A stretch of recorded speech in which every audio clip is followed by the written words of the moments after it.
Aray.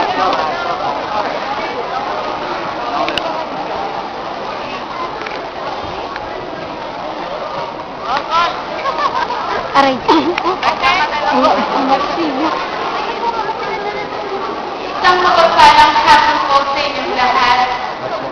Ako ay isa sa mga magsisipag na po ng aking kapatid. At narito ako ngayon sa inyong harapan upang magbigay mensahe sa aking mga magsisipag na po. Kanina pa gag. Ito na ang simula. Ang simula ng bagong ito ng ating buhay. Ngayon nating matatamasa ang tagumpay matapos ang 2 taong hirap at pagod na ginugon natin sa pag-aaral. Para sa iba, marahil ito na ang huli. Pero para sa akin, para sa aming patuloy na nangangarap, ito pala ang simula.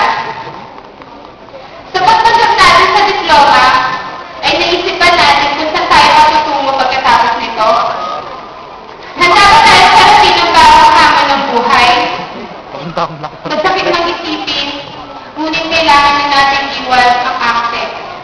Ang paaralang nagbigay ng masayang alaala, kakaibang eksena, tawanan, biruan, tampuhan, at di nalilimutang pangyayari tumatak sa ating puso't isipan. Lahat ay may hangganan, pero sa dulo noon ay di lalo sana magtutungo sa atin sa panibagong landas ng buhay. Lahat tayo ay gustong marating ang tuktok ng tagumpay. Lahat ay gustong makapagsalita sa harap ng maraming tao.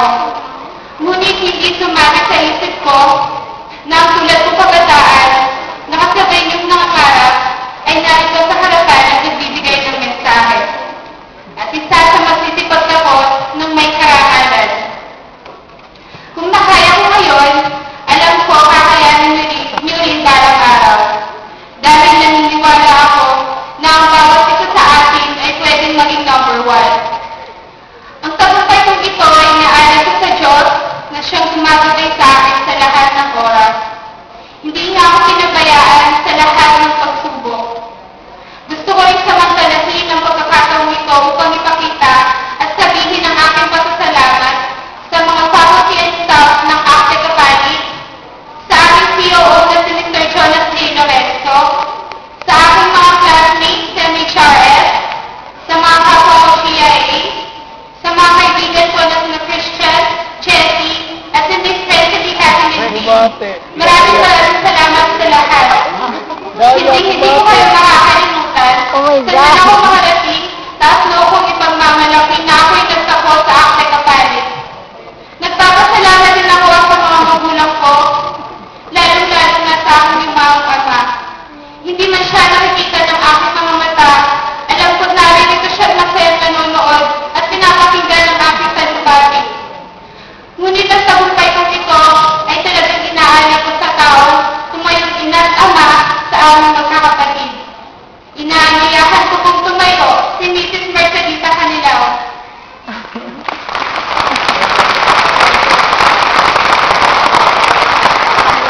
Siya po ang aking tita. Na pagmaragot ako yung mukha rin ng tao at syukeri. Salamat kay pamag-aruga, pamag-pag-aral kaya kami may kakapatid.